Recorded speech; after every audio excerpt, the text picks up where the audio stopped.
What is going on, guys? Welcome back to the channel. It's Professor Anime coming back at you with another video today.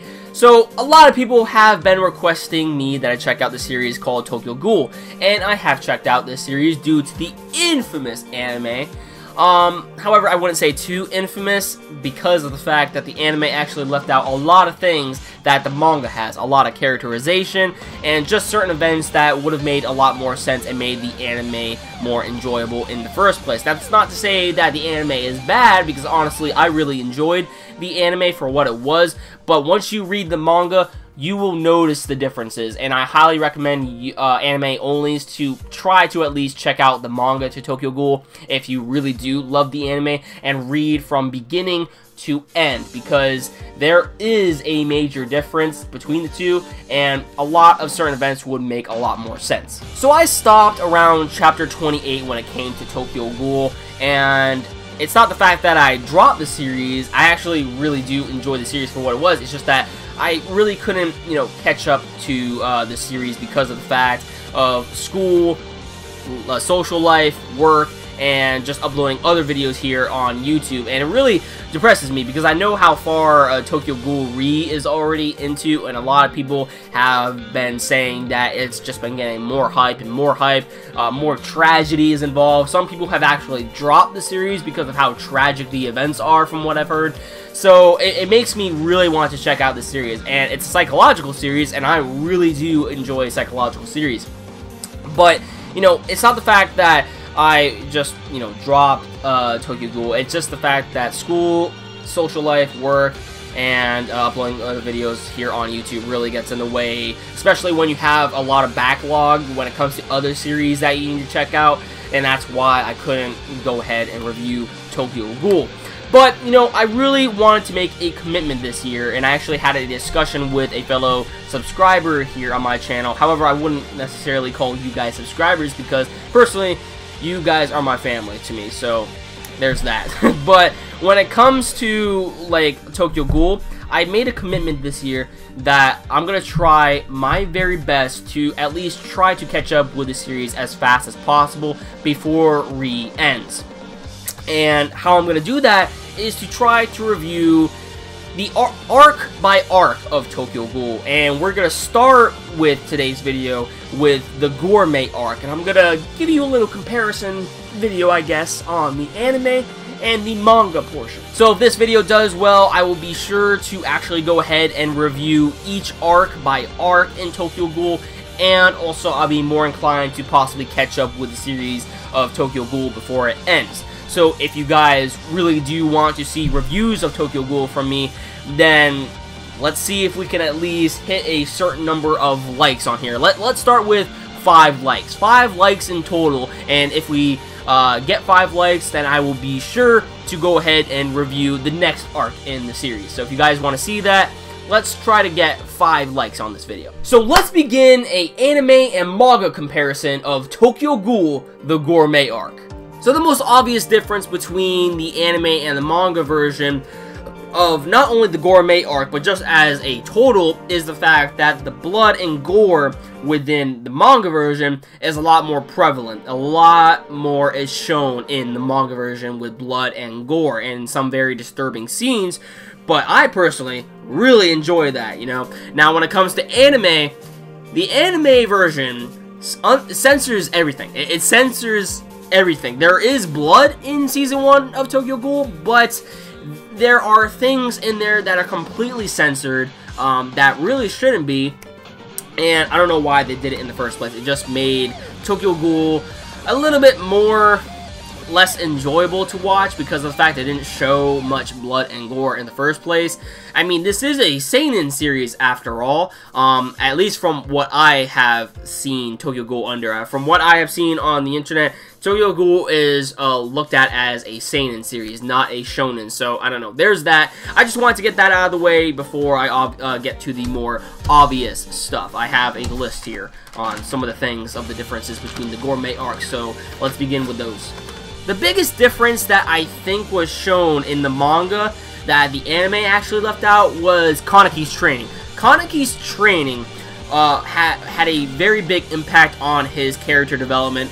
on how he reacted to certain situations, how much easier it was for him to dodge and actually attack certain opponents. Sure, Kaneki is not strong yet, but you know, he develops more of a martial arts skill from simply, you know, in the beginning of this arc, we see that Toka and Yomo, I believe it's Yomo, the guy with the little goatee, and then he has the white hair, yeah, the badass, yeah.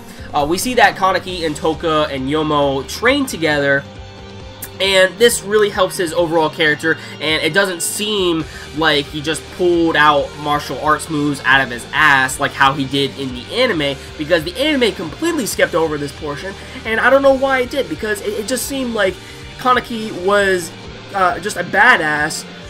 He was like a magical magician, just simply throwing out martial arts moves out of his ass, and there wasn't any explanation on that, so there's that. Another difference that I noticed in the manga compared to the anime was, remember that bird that was in the Onteku restaurant in Season 1?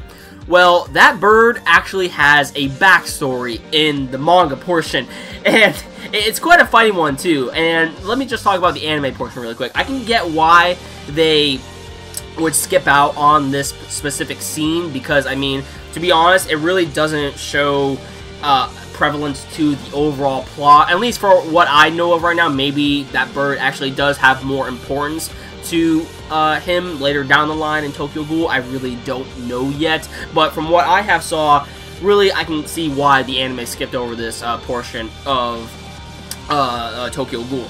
But when it comes to the manga has a funny little backstory. We see how exactly this bird arrived in Onteku in the first place. It arrives in Hanami's and Toka's room, and Kaneki is also there, and they end up transferring this bird to the Onteku restaurant, kind of like as a little pet, I guess you can say, and that's why that pet is there in the first place in the anime.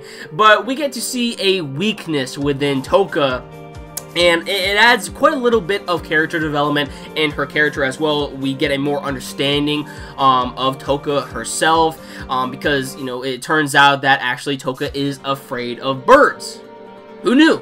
The last major difference that I would have to say that I noticed from the anime compared to the manga was Chapter 46 in the manga. Chapter 46 was the conclusion to the Gourmet Arc. However, I got another chapter on top of this chapter that was technically Rize's backstory, and that is awesome. I don't know if these chapters were purposely set up this way, or if maybe it was just the site I was using, but either way, I got more information on Rize, and that is something that I really enjoy, because her backstory plays a vital importance to the character development of more understanding Rize as a character herself, but also character development for Kaneki as well, because technically Kaneki and Rize are connected. So, and when it comes to the anime, at least, when it comes to the anime completely skips over this Rize backstory. I don't know why. This would have been so cool to see in the anime. It really would. Or maybe it's an OVA. I don't know. Maybe I haven't checked out an OVA if it has actually come out of Rize's backstory. But anyway, let me actually talk about the backstory. So the backstory with Rize is that we see that she is in a different ward. I think she was in the 11th ward, I'm pretty sure. I can't remember correctly. But basically this ward that she is in this location that she is in, she goes around and kills humans one by one by one, and it has gotten to the point where the ghouls who she is accompanied by are actually suspecting her as a threat to themselves, because of the fact that because of so many bodies that have been in this location, it is actually making it publicly known that there are ghouls amidst the humans, and doves will end up being sent to that ward in order to take out the ghouls. So they are trying to either they're trying to tell Rize to settle down, or we have to kick you out, or we're gonna kill you. And Rize just completely disregards this. She doesn't care. And we later find out that she is simply not just killing people to eat them, because she's not eating them at all, actually. She is just killing these humans and ghouls as well, just for the sake of enjoyment, and we get to see how really psychotic she is. She has always been psychotic, and it's very cool to see, and then eventually it leads into how she exactly meets up with Kaneki. She apparently meets him on the street, and, you know, Kaneki blushes a little bit, and she passes him, and she's like, you know what, this is gonna be fun. But yeah, I think that about does it for all the major differences that I saw in the anime compared to the manga. I mean, there is worth mentioning that when Kaneki ends up going to Shu's restaurant, that little ring that he's brought in, he's actually accompanied by 2 people. He's accompanied by a fat lady and that runs really fast, and then a other guy, another human, a businessman, I guess you can say. And from what I remember in the anime, he was completely alone at that time. I think, maybe my memory is a little bit fuzzy because it has been a while since I watched Tokyo Ghoul, but I think he was alone in the anime when it came to that portion of the scene.